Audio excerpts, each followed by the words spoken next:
whole life working on your business, and you're at that point where you want to step back and enjoy retirement and enjoy life without having to be day-to-day in the business. In today's DueNorth Insight, we're going to take a closer look at how you should walk through stepping back and potentially even selling the business. The first thing that is always really important when doing this is to make sure your books and records are in order, to make sure that your financial statements are up to date and that they're accurate. From there, we're going to go to the second step, valuing the business.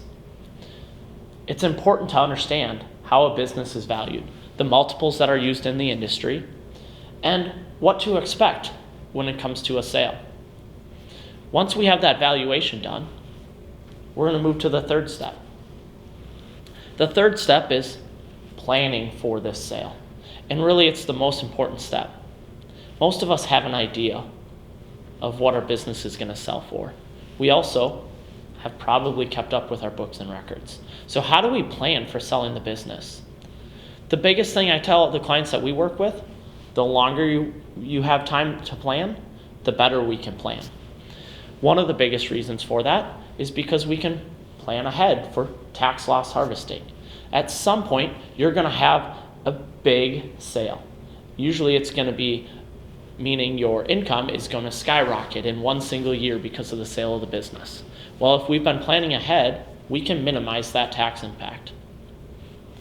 We can also look at how to sell the business. Maybe instead of selling it and taking all of the money up front, we take it over 1, 2, 3, 4, 5 years. But we need to evaluate those situations. We need to take a look at it.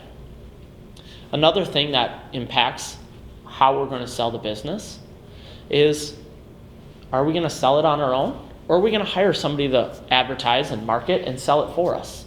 Because that's going to have an impact. A typical broker selling a business, it's going to take 10% of the value of the sale of that business, and it's going to go into their pockets. It's going to leave yours right off the bat.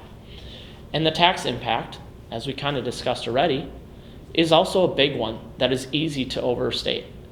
If you're used to paying taxes in a 12 or 22% tax bracket, it might be easy to forget that selling a business for $1 million or $2 million means your tax bracket is going to go way higher than it has been. Whether that's under ordinary income because we're recapturing depreciation over the years, or whether it's the capital gains rate, which goes from 15% to 20% once you start going up the ladder. That's what we need to evaluate, and that's what you need to be looking at. Working with somebody who does that day in and day out is probably going to be a huge advantage when it comes time to sell your business and put the most dollars in your pocket at the end of the day. That's today's DueNorth Insight.